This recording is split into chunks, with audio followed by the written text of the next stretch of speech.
दोस्तों हम बात करने जा रहे हैं ईमेल एड्रेस वैलिडेशन की, जो जावास्क्रिप्ट की मदद से करेंगे और प्रैक्टिकल करके देखेंगे। एग्जाम में आपको पूछ देता है कि ईमेल एड्रेस वैलिडेशन का कोड लिखो, तो वहाँ पे आपको इसका कोड लिखना पड़ेगा।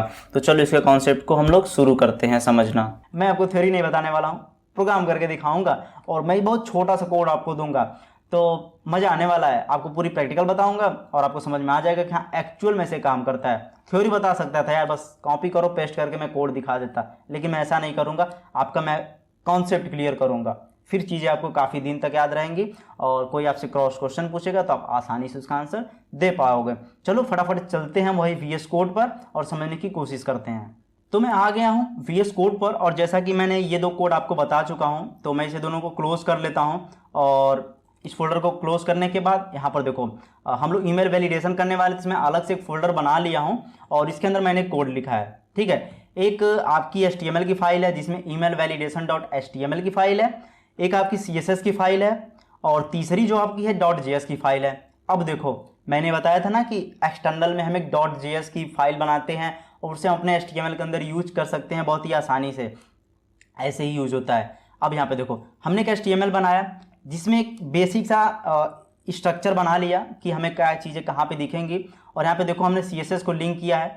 मैंने बताया था ना हेड के अंदर CSS को लिंक करते हैं, तो यहाँ पर देखो इतना है हेड, यहाँ पर हमने CSS जो कि आपकी फाइल है उसे हमने यहाँ पे लिंक कर लिया है। और यहाँ पर देखो जो नाम हमने फाइल का देते हैं ना वही यहाँ पे लिखते हैं href के अंदर। ये देखो form.style.css है, वही नाम यहाँ पे मैंने यहाँ पे लिखा है।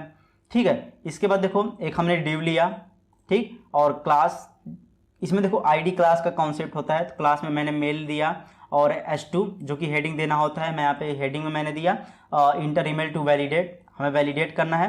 और एक हमने फॉर्म लिया। फॉर्म क्यों ले रहे हैं, क्योंकि फॉर्म में ही तो इनपुट कराएंगे ना हम यूजर से, तो इसलिए मैंने एक फॉर्म लिया और फॉर्म में हमने नेम दिया। ये नेम यहाँ पे हम जावास्क्रिप्ट में यूज करेंगे, नेम के थ्रू ही यूज करते हैं जावास्क्रिप्ट में। देखो अगर ध्यान कहीं और है तो पहले यहाँ पे कॉन्सेंट्रेट करो, मैं जो चीज़ें बोल रहा हूँ ध्यान से सुनो। फालतू अगर समझ के करना है तो यार मुझे नहीं लगता कि तुम्हें ये वीडियो पूरी देखनी चाहिए, समझ रहे हो। मैं देखो फोर्स नहीं करता हूँ, फोर्स नहीं कर रहा हूँ कि तुम वीडियो पूरी देखो। अगर तुम्हें नॉलेज के लिए देखना है ना तो ये चीज़ें करो, और एक चीज़ और काम करना, इस वीडियो में मैं जितनी चीज़ें बता रहा हूँ प्रोग्राम, एटलीस्ट यार एक बार अपने लैपटॉप पे कर लेना, समझ रहे हो, एक बार अपने लैपटॉप पे कर लेना, फिर आपको सारे कॉन्सेप्ट इतने अच्छे से क्लियर हो जाएंगे ना, फिर कभी भूलोगे नहीं। एग्जाम में पास हो जाओगे बड़े आराम से, कुछ क्वेश्चन 20-30 क्वेश्चन छांट के पढ़ के जाओ, एग्जाम में बड़े आराम से पास हो जाओगे। लेकिन जो आपके पास नॉलेज रहेगा ना वो आप कहीं खड़े होकर किसी के सामने बात भी कर पाओगे। चलो फटाफट इसे समझते हैं। तो फॉर्म मैंने लिया, फॉर्म में मैंने जो नेम दिया है ये जावास्क्रिप्ट के अंदर अभी हम लोग यूज करेंगे और नेम के थ्रू ही हम लोग यूज करते हैं। नेम में मैंने form1 दिया, तो form1 के तरीके से अभी कैसे यूज करते हैं वो मैं अभी बताऊंगा आपको। ठीक, यहाँ पर देखो मैंने एक लिस्ट लिया li। देखो लिस्ट 3 टाइप की होती है ना, ऑर्डर, अनऑर्डर, एक डिफिनीशन लिस्ट होती है। उसमें से मैंने यूएल लिया। यूएल क्या होता है, अनऑर्डर लिस्ट होती है आपकी। तो यहाँ पर मैंने एक लिस्ट लिया li लिखते हैं। यहाँ पे देखो HTML को सिंटैक्स में बता दे रहा हूँ, मतलब टैग बता दे रहा हूँ आपको। li लिया जिसमें मैंने इनपुट लेना है, मुझे क्या लेना है, इनपुट क्या लेना है यार, टेक्स्ट लेना है ना, तो टाइप में मैंने दे दिया टेक्स्ट।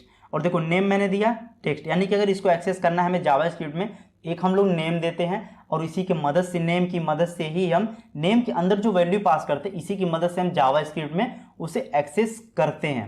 ठीक है, चलो अब देखो यहाँ पर मैंने एक क्लास लिया जिसकी वैलिडेट ID दिया। ये जावास्क्रिप्ट CSS में हम स्टाइलिंग देने के लिए क्लास और ID का कॉन्सेप्ट यूज करते हैं, और हमें एक बटन की भी जरूरत पड़ेगी वहाँ पे। तो सिंपल सा देखो इनपुट में हमने टाइप लिया सबमिट। ठीक है, सबमिट करने के लिए, ठीक है, एक बटन जैसा आएगा सबमिट करने के लिए।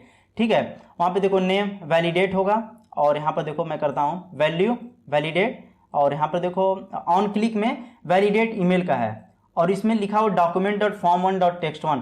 डॉक्यूमेंट का कॉन्सेप्ट होता है डॉम का कॉन्सेप्ट आप कभी सुने होंगे, तो डॉक्यूमेंट ऑब्जेक्ट मॉडल होता है और इसी बेस पे हम जावास्क्रिप्ट में काफ़ी चीज़ें कर रहे होते हैं। HTML के सभी चीज़ों का डॉक्यूमेंट को फॉर्मेट में यूज करते हैं हम जावास्क्रिप्ट के अंदर। ठीक है, ओके, एक चीज़ और देखो, जावास्क्रिप्ट को मैंने बताया था कि बॉडी टैग के अंदर यूज करते हैं एक्सटर्नल वाले में भी। तो यहाँ पर देखो एक्सटर्नल का पाथ दिया गया है src में हम लोग email.validation.js, यानी कि इस फाइल का नाम ईमेल वैलिडेशन डॉट JS, इसका नाम मैंने यहाँ पे दिया हुआ है। तो ये जो आपकी जावास्क्रिप्ट वाली फाइल है ये लिंक हो गई है। ये CSS में देखते हैं, CSS में देखो हम इसकी बस सजावट किए हैं, ठीक है। तो मैं यहाँ पे CSS नहीं कवर करूँगा क्योंकि हम यहाँ पे कवर करने वाले हैं जावास्क्रिप्ट को। तो चलो जावास्क्रिप्ट में आप देखते हैं। तो एक फंक्शन बनाए हैं, तो देखो आपके इस सिलेबस में फंक्शन का भी कॉन्सेप्ट है, तो मैं इसी में फंक्शन को भी आपका क्लियर कर देता हूँ। फंक्शन हम क्यों बनाते हैं, जब कोई टास्क होता है ना, एक स्पेसिफिक टास्क होता है, अगर हमें करना होता है तो उससे फंक्शन बनाते हैं। और फंक्शन का सबसे बड़ा एडवांटेज ये होता है कि अगर एक बार हम फंक्शन बना देते हैं तो अपने उस कोड में हम कई जगह पर बस फंक्शन कॉल करा के यूज कर लेते हैं, हमें बार बार कोड नहीं लिखना पड़ता है, ठीक है। तो बहुत ही इफिशियंट तरीके से हम कोड लिख रहे होते हैं। तो मैंने यहाँ पे फंक्शन लिखने के लिए सबसे पहले तो आपको फंक्शन लिखना पड़ेगा, कीवर्ड होता है फंक्शन, आपको लिखना पड़ेगा। फिर उसके बाद मैंने एक वैलिडेट ईमेल नाम का एक फंक्शन बनाना है, ठीक है, यहाँ पर आपको लिखना है। और इसमें पैरामीटर आपको क्या पास करना है, इनपुट टेक्स्ट। यूजर एक इनपुट करेगा ना, इनपुट टेक्स्ट देगा तो कुछ, अरे यार इनपुट टेक्स्ट में क्या देगा, देखो इनपुट टेक्स्ट में वो मेल आईडी जो इंटर करेगा वही इनपुट टेक्स्ट होता है, तो वो यहाँ पर इनपुट करेगा, ठीक। और इनपुट टाइप में देखो एनी, यानी कि कुछ भी एंटर कर सकता है, स्ट्रिंग, इंटीजर, कैरेक्टर, कुछ भी है वो एज अ पैरामीटर में पास कर सकता है। तो मैंने एक वैर लिया, वेरिएबल मैंने बनाया मेल फॉर्मेट, कंटेनर होता है, वेरिएबल में सभी चीज़ स्टोर करते हैं हम। तो वेरिएबल में क्या स्टोर होगा, ये स्टोर होगा। ये समझ में नहीं आ रहा है ना, ये क्या है यार, W प्लस ये, चलो इसको समझते हैं। ये होता है रिग्रेशन, रेजिक्स का कॉन्सेप्ट होता है। तो रेजिक्स क्या होता है, चलो इसे समझते हैं। तो सिंपल सा मैं इस पूरे को कॉपी कर लूँगा, इतना इसको पूरा कॉपी करते हैं और मैं चलता हूँ एक वेबसाइट पर। तो शायद इस वेबसाइट के बारे में आपको पता होगा पहले से, लेकिन मैं चलता हूँ। रेजिक्स 101 आपको टाइप करना है गूगल पर, एक बार यार जरूर जाना, इस वेबसाइट पे जरूर जाना और इसे चेक जरूर करना। चलो इस वेबसाइट पर मैं आता हूँ और जो कोड मैंने कॉपी किया था मैं यहाँ पे सिंपल सा पेस्ट कर देता हूँ। पेस्ट कर दिया। अभी हम टेस्टिंग करने जा रहे हैं, जो चीज़ हम इनपुट करेंगे उसमें नंबर भी होगा, कैरेक्टर भी होंगे, तो सभी चीज़ें स्ट्रिंग के फॉर्मेट में जा रही होंगी। तो मैं यहाँ पे सिंपल से एक मेल आईडी टाइप करता हूँ। मेल आईडी का फॉर्मेट क्या होता है, कुछ नाम होता है, @ होता है, gmail.com होता है। तो EIOV@gmail.com, यानी देखो पूरी चीज़ें कवर कर रहा है, यानी कि ये सिंटैक्स हमारा सही है। अगर ये जो रिजिक्स लिखा हुआ है, रिग्रेशन जो लिखा हुआ है, अगर ये हम यूज करते हैं अपने जावास्क्रिप्ट कोड में, यानी कि अगर कोई यूजर इनपुट करेगा इस फॉर्मेट में मेल आईडी, तो उसे बोलेगा कि वैलिड मेल आईडी है। अब देखो गलत मैं टाइप करता हूँ, EIOV@ नहीं लगाता हूँ, सिंपल सा मैं gmail.com लिख देता हूँ। क्या पूरी चीज़ें कवर कर रहा है, नहीं आ रहा है, देखो नहीं आ रहा है, नहीं आ रहा है ना। अब जैसे ही मैं यहाँ पे @ लिखता हूँ पूरी चीज़ें ग्रीन हो गई।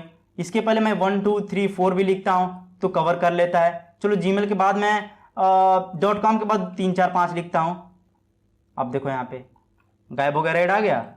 अब देखो जीमेल के बाद अगर कोई यूज़र गलती से कुछ अगर 3 4 5 लिख देता है तो वो एक्सेप्टेड है। अब देखो कुछ मेल आईडी ऑर्गेनाइजेशन के थ्रू होती है, तो कुछ ऑर्गेनाइजेशन का मैं क्या नाम लूँ, चलो मैं EIOV.AC.in करके होता है ना। तो चलो ये देखो, अगर इस टाइप की कोई ऑर्गेनाइजेशन, कॉलेज वगैरह की आपकी मेल आईडी होगी तो यहाँ पे आपका कॉलेज का नाम होता है, फिर .AC.in होता है, यानी कि इस टाइप्स का भी अगर कोई ईमेल एंटर करेगा तो उसका एक्सेप्टेड होगा, ठीक है। आई होप कि आपको समझ में चीज़ें आ गई होंगी कि ये रेजिक्स क्यों होती है। ये रेजिक्स ही डिफाइन करता है कि हाँ इस टाइप के कैरेक्टर जब आएंगे तो वहाँ पे होता है। अब चलो मैं इसे डिलीट करके कॉन्सेप्ट आपको बताता हूँ। इसे मैं सभी चीज़ डिलीट करता हूँ और रेजिक्स का छोटा सा आपको एग्जांपल बताता हूँ, आपको थोड़ा क्लियर हो जाएगा। अब देखो अगर आप ब्रैकेट के अंदर, ध्यान देना, स्क्वायर ब्रैकेट के अंदर कैपिटल A लिखते हैं, इसमें देखो कैपिटल और स्मॉल का भी काफ़ी रोल होता है। कैपिटल A डैश और Z लिखते हैं और फिर इसे क्लोज करते हैं, और यहाँ पर आप जो भी चीज़ टाइप करो, मैं आप स्मॉल में किया, फिर कैपिटल में करता हूँ, फिर स्मॉल में करता हूँ, फिर कैपिटल में करता हूँ। चीज़ समझ में आ रही है। जो चीज़ें पहले लिखी थी वो रेजिक्स फॉर्मेट में लिखी थी, रेगुलर एक्सप्रेशन के फॉर्म में लिखी थी, यानी कि अगर आप A to Z लिख देते हो तो आप जो भी वैल्यू पास करोगे कैपिटल, तो वही वैल्यू आपकी ट्रू होगी, बाकी सभी चीज़ें फॉल्स होंगी। तो मैंने जितनी भी स्मॉल में टाइप किया वो फॉल्स गई, और मैंने कैपिटल में किया वो आपकी ट्रू गई। अब चलो स्मॉल वाला देखते हैं। तो मैं सिंपल सा वही स्क्वायर ब्रैकेट लूँगा, डैश A से Z तक करना है, और ये देखो दिख रहा है कुछ, कैपिटल वाले जो थे वो फॉल्स हो गए आपके, स्मॉल वाले ट्रू हो गए। तो सेम ही कॉन्सेप्ट यहाँ पे भी है। तो आते हैं कोड में और समझते हैं। तो यहाँ पर देखो ये जितनी चीज़ें लिखी गई ना, ये रेगुलर एक्सप्रेशन एक कॉन्सेप्ट होता है, और देखो बीच में एक @ लिख दिया गया है। तो ये थोड़ा बड़ा कॉन्सेप्ट होता है और इसे काफ़ी अच्छे से अगर आप पढ़ेंगे तो मुझे नहीं लगता 5 मिनट में आपको ये चीज़ें क्लियर हो जाएंगी। तो 5 मिनट में नहीं क्लियर होगा, बाकी इसे एक बार कोड देख लो। एक बार मैं फिर बोल रहा हूँ कि जाना इंटरनेट से पर जरूर रेजिक्स के बारे में, रेगुलर एक्सप्रेशन के बारे में जरूर पढ़ना, आपकी चीज़ें समझ में आ जाएंगी। चलो, तो इस वैल्यू को हमने एंटर कर लिया मेल फॉर्मेट के वेरिएबल में, ठीक है। अब देखो कंडीशंस कुछ पढ़े होंगे, कुछ स्टेटमेंट आपको पता होगा कि इफ और एल्स स्टेटमेंट कुछ होती है। जो वैल्यू इफ में पास होती है अगर वो ट्रू होती है तो इफ वाली चल जाती है, और जो फॉल्स होती है, जो इफ में नहीं चलती है, वो आपकी चली जाती है एल्स वाली कंडीशन में। इतना तो पता है आपको क्लियर। यहाँ पर अभी आपको पता चल जाएगा जावास्क्रिप्ट ने इफ और एल्स भी कैसे काम करता है, ठीक है। इनपुट टेक्स्ट मतलब क्या, जो यूजर इनपुट किया हमने उसे लिया। इफ, यदि, इफ के बाद देखो यदि यूजर इनपुट करता है, ठीक है, कोई भी चीजें इनपुट करता है तो वैल्यू, जो वैल्यू है और वो वैल्यू, उसकी वैल्यू अगर मैच करती है मेल फॉर्मेट से जो चीजें जो यूजर इनपुट किया है वो अगर मैच करता है मेल फॉर्मेट से, तो अलर्ट में दिखा दो वैलिड ईमेल एड्रेस, यानी कि वो जो मेल एड्रेस है वो आपका वैलिड है। ये देखो मैंने डॉक्यूमेंट में बताया था कि जब जावास्क्रिप्ट यूज करते हैं तो सभी चीज आपकी डॉक्यूमेंट के यूज हो रही थी, डॉम का कॉन्सेप्ट आ रहा होता है। तो डॉक्यूमेंट एंड फॉर्म 1, ध्यान देना है, पे फोकस करा रहे हैं। फॉर्म 1 याद आ रहा है, कहाँ पे दिए थे, चलो फॉर्म हमने यहाँ पे लिखा था, ये देखो नेम के थ्रू फॉर्म 1 हमने दिया था, यही है। टेक्स्ट वन समझ में आ रहा है, ये देखो मैंने बताया था इनपुट जो टेक्स्ट दिया था, टेक्स्ट 1 डॉट फोकस करा, रिटर्न ट्रू, यहीं पर हम रिटर्न करा जाएंगे, आगे नहीं रन कराना है, ट्रू करा देंगे, ठीक है। उसके बाद देखो एल्स वाली कंडीशन अगर ये नहीं चली तो अलर्ट में आपको दिखाना है you have entered an invalid email address. ये document dot text 1 dot focus का कॉन्सेप्ट है, ठीक है। और यहाँ पर देखो रिटर्न हमने फॉल्स करा दिया। और अपने फोल्डर में आओ, कि हमने फोल्डर बनाया था ना EIOV प्रोग्राम का, तो अभी हम लोग हैं ईमेल वैलिडेशन में, और .html वाली फाइल को हम सिंपल से यहाँ से ओपन करते हैं। ये देखो ये जो सुंदरता आपको थोड़ी दिखने के लिए मिल रही है ना, बैकग्राउंड का कलर, ये बटन, ये टेक्स्ट फॉर्म का जिसके अंदर इनपुट दे रहे हैं हम लोग, ये थोड़ी CSS की मदद से डिजाइनिंग की गई है, ठीक। अब देखो यहाँ पे मैं इनपुट करता हूँ सीधे EIOV @ एक ही ज़्यादा हो गया, एंड @gmail.com, और जैसे ही मैं वैलिडेट पे क्लिक करूँगा, देखो वैलिड ईमेल एड्रेस हो गया। अब चलो कुछ मैं गलत टाइप करके देखता हूँ, EIOV 1 2 3 4 5 gmail.com, फिर मैं टाइप करता हूँ वैलिडेट। अब देखो you have entered an invalid email address. समझ में आया, हमने जो कोड लिखा था वो मैंने आपको बता दिया, और मैंने रन करा के भी आपको दिखा दिया कि कैसे वैलिड इनवैलिड होता है। तो आई होप कि ये सभी चीज़ें आपको समझ में आ गई होंगी।